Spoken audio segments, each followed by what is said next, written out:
Rien ne va plus pour les sociétés de chasse landaises. La faute aux dégâts causés par les nuisibles dans les exploitations agricoles, ce sont les sociétés de chasse qui justement indemnisent les agriculteurs et la facture devient salée. Gros plan qui cause des dégâts considérables dans les exploitations agricoles, dégâts qui justement sont à la charge des sociétés de chasse. Les explications de Patrick Panier et Laurent Montiel.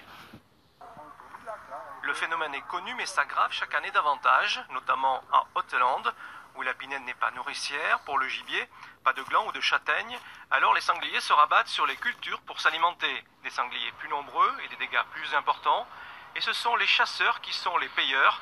1 million d'euros reversés aux agriculteurs en 2018, un record.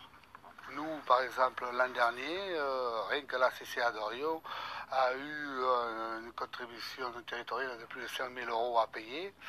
Et il ne faut pas que ça continue très longtemps, parce que le trésorier déjà va faire les grands yeux et on ne va pas y arriver.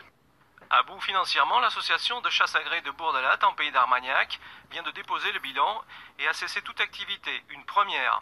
Sur cette battue, l'une des quelques 10 000 organisées par an dans les Landes, environ une centaine de chasseurs mobilisés pour encercler une superficie de 20 hectares. Mais à l'évidence, ce système de chasseurs, régulateurs, payeurs, datant des années 70, montre ses limites.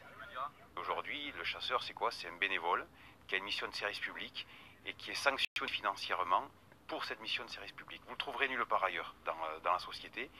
Et aujourd'hui, nous on dit que ce système, il est à bout de souffle et qu'il va falloir sûrement réfléchir à quelque chose d'autre. En 2018, 13 000 sangliers ont été ainsi prélevés lors de battues dans les Landes. C'est 4 fois plus qu'il y a 30 ans. 43 plus 25.